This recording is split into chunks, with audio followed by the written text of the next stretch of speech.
Naam, leo tumeona moto wa leo na maombi tuliyokuwa tunaona ni maombi ya nguvu, maombi yaliyojaa nguvu za Mungu, na pengine wengine wanaweza wakaona wakajiuliza, je, ni nguvu za Mungu kweli au si nguvu za Mungu?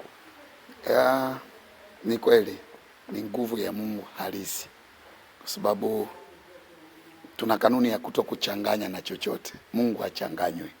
Wewe kile unachokiona ni kitu halisi kutoka kwa Mungu kabisa. Na unawaambiaje wenye matatizo? Je, wanaweza kufunguliwa matatizo yao pindi watakapofika hapa? Tunao watu ambao ni ushuhuda. Tuna watu ambao walikuwa wanasumbuliwa na HIV na sasa ni wazima kabisa. Tuna watu ambao walikuwa wanasumbuliwa na uvimbe kwenye matumbo ya uzazi, wamefunguliwa kabisa.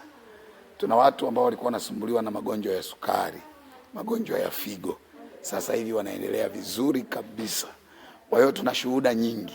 Kwa hiyo kile ambacho umekuwa ukikiona kwenye ibada ni uhalisia. Na ndio maana unaona kuna watu wanakuja, watu wana kiu ya kutaka kutoka kwenye matatizo. Watu wamedanganywa, wamepewa vitu mbalimbali kujitibia, lakini bado imeonekana kama ni ulaghai, ni ujanja. Kuna mtu nimekuwa naye hapa, yeye amekuwa na chumvi, amekuwa na mafuta, amekuwa na udongo, amekuwa na vitu vingi ametumia kwa ajili ya kutafuta kuwa salama, lakini bado tatizo lilikuwa pale pale.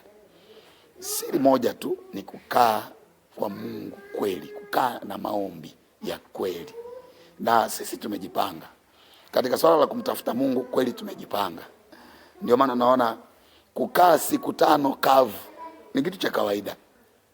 Kukaa siku 6 kavu ni kitu cha kawaida.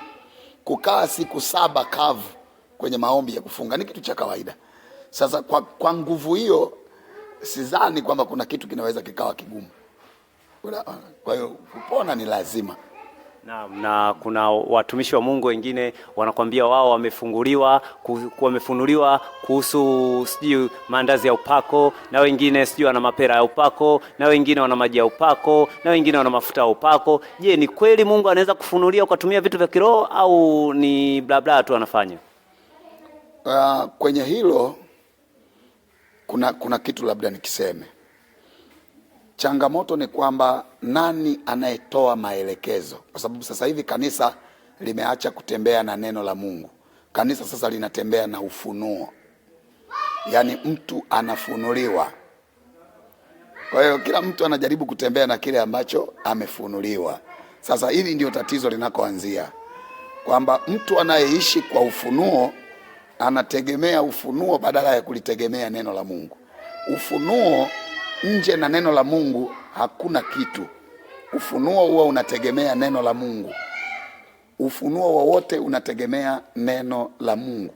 Kwa hiyo unasikia hayo ambayo yanaendelea, kwamba kuna maandazi, kuna mapapai, kuna machungwa, kuna apple, kuna parachichi ya upako na vitambaa, mafuta, chumvi, maji.